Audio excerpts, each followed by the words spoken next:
साधारण 7-8 वर्षापूर्वीची घटना आहे। आर्यवीर माझा नातू संध्याकाळी शाळेतून आल्यावर माझी वाट पाहत बसला होता।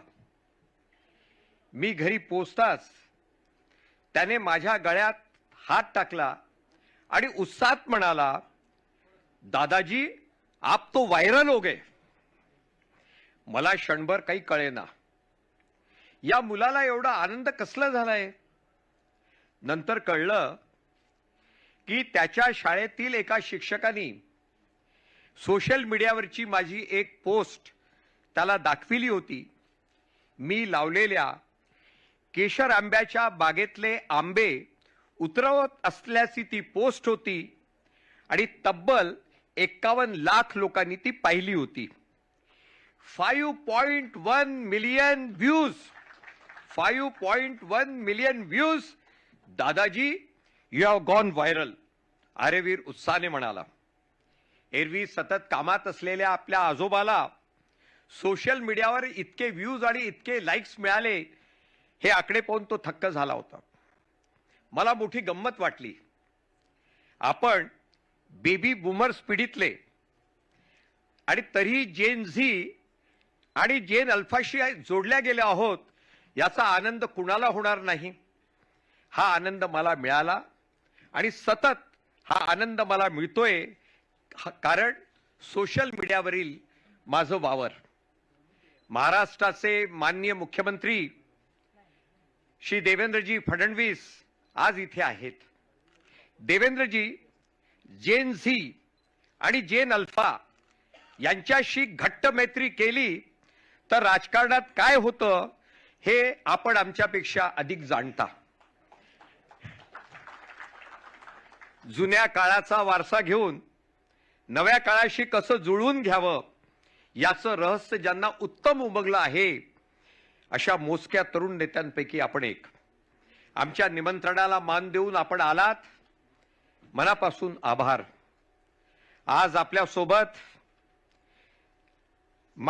विधानसभेचे माननीय अध्यक्ष सन्माननीय राहुल नार्वेकरजी या ठिकाणी आहेत।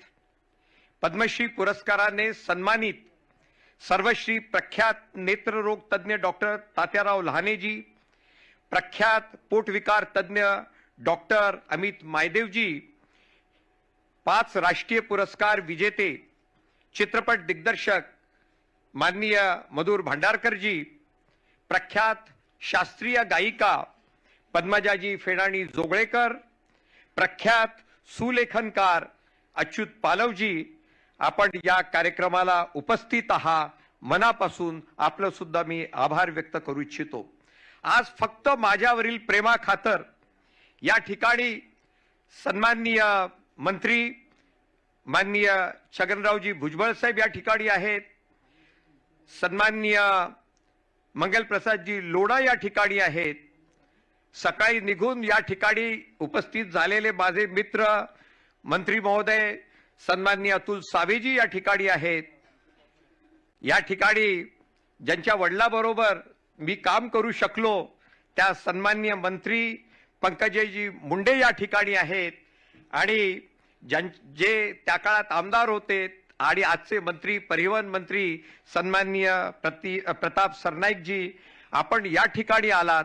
आणि आपल्या सोबतच सगळे प्रेम करणारे माझ्यावरचे, मी या ठिकाणी प्रफुल्ल भाईंना मी पाहतो, या ठिकाणी तटकरे साहेब आहे, सुरेश दादा आहे, संजयजी आपण सगळे या ठिकाणी आलात, अनु मलिकजी आपण या ठिकाणी आलात, जुने ज्यांच्याबरोबर मी राज्यमंत्री म्हणून आम्ही एकत्र गृहराज्यमंत्री म्हणून काम केलं ते या ठिकाणी, कृपा भैया या ठिकाणी आहेत, जगताप साहेब आपण सगळे आहात, आणि माझे मोठे बंधू सन्माननीय विजय भैया, राजकारण, उद्योग, चित्रपट, पत्रकारिता तसेच वरिष्ठ प्रशासकीय अधिकारी आणि सर्व सन्माननीय, आपल्या सगळ्यांचं मी मनपूर्वक स्वागत करतो।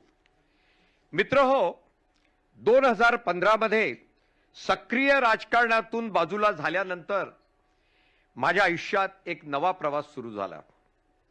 प्रिंट मीडियाशी माझं नातं कायम आहे, पण त्याच वेळी सोशल मीडिया नावाचं एक विश्व आकार घेत होतं.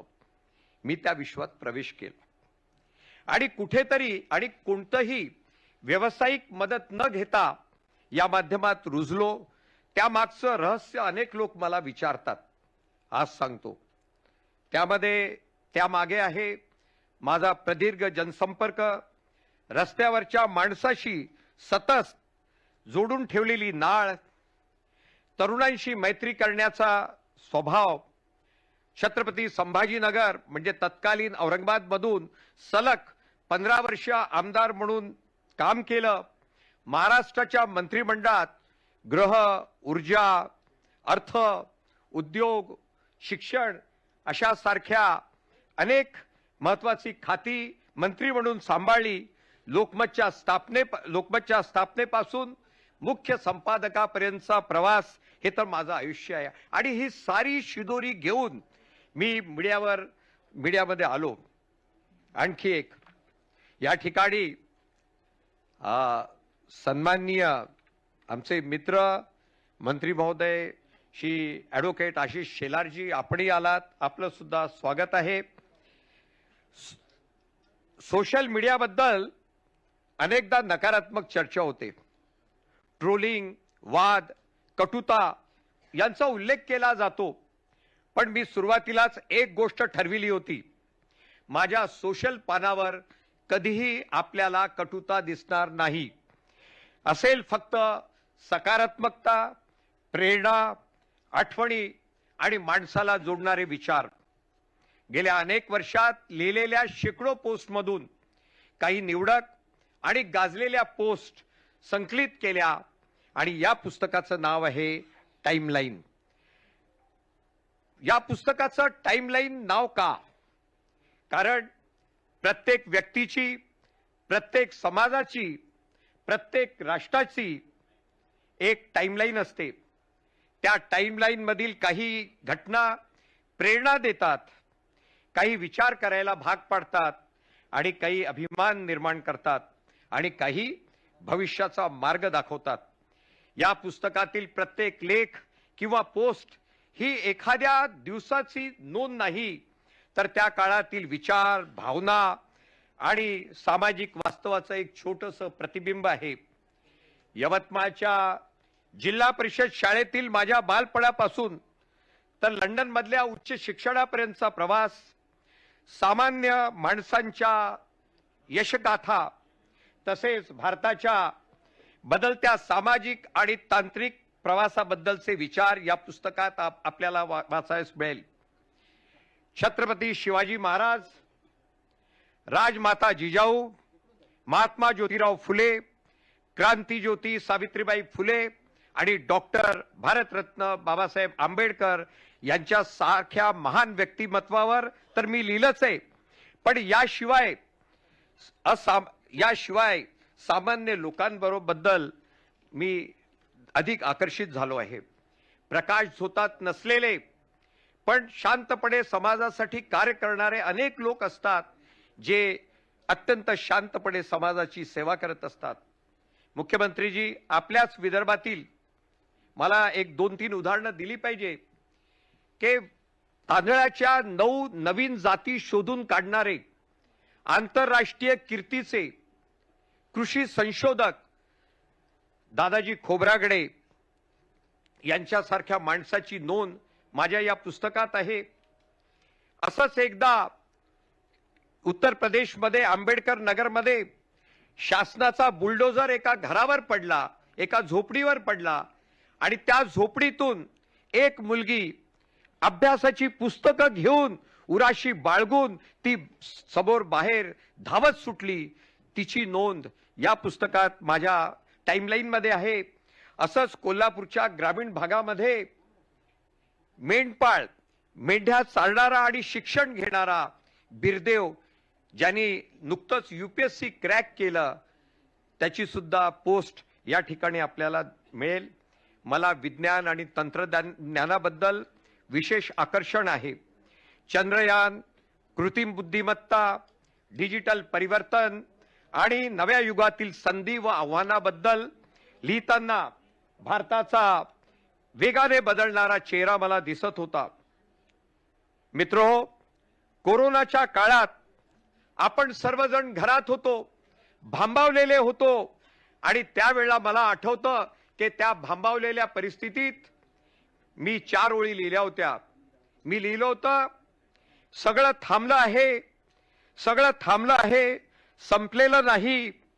माणूस हताश आहे, हरलेला नाही. आपण धावत होतो, ठेस तेवढी लागली आहे. चला, रक्ताळलेला अंगठा बांधून घ्या. उद्याची सकाळ आपलीच आहे, उद्याची सकाळ आपलीच आहे. आणि त्यावेळेला कळलं की ज्यांच्याशी माझं रक्ताचं नातं नाही, ज्यांना मी कधी ओळखत नाही, असे हजारो लोक माझ्या त्या माध्यमावर आलेत. आणि त्यामुळेच हे पुस्तक मी माझ्या विस्तारित व्हर्च्युअल कुटुंबाला समर्पित केलेलं आहे. या निमित्ताने माझ्या कुटुंबाचे, मित्रांचे, सहकाऱ्यांचे, लोकमत परिवाराचे, रेखा प्रकाशनाचे आणि विशेषतः माझ्या सर्व वाचकांचे मनपूर्वक आभार मानतो. सोशल मीडियावरील प्रत्येक प्रतिक्रिया, प्रत्येक शुभेच्छा आणि प्रत्येक सूचनेनी माझं लेखन अधिक समृद्ध केलं आहे असं मला वाटतं. मित्रहो, शब्दामध्ये माणसाला प्रेरणा देण्याची ताकद असते. एखादी विचार दिशा देतो, एखादी कथा आशा देते, एखादा अनुभव जीवनाच्या पलीकडे जाऊन दुसऱ्या नजरेने पाहण्यास शिकवतो. या पुस्तकातील एखादं पान एखाद्या तरुणाला प्रेरणा देईल, एखाद्या वाचकाला सकारात्मक विचार करायला भाग पाडेल किंवा एखाद्याच्या चेहऱ्यावर हास्य आणेल. जर असं झालं तर या पुस्तकाचा उद्देश सफल झाला आहे असं मी मानेल. आणि शेवटी एवढंच सांगून थांबतो. काळ बदलतो, तंत्रज्ञान बदलतं, माध्यमं बदलतात, पण माणसांशी जोडून राहण्याची इच्छा ही कधी बदलत नाही. मित्रांनो, जुन्या काळात जन्माला आला असला तरी नवे व्हा, नवे रहा, तरच तुमच्या टीनेजर नातवंडाचा मैत्रीचा हात तुमच्या गळ्यात पडेल. आणि उद्याच्या जगात झेप घेणारी ती मुलं कौतुकाने म्हणतील, दादाजी आप तो वायरल हो गए, दादाजी आप तो वायरल हो गए. धन्यवाद. जय हिंद, जय महाराष्ट्र.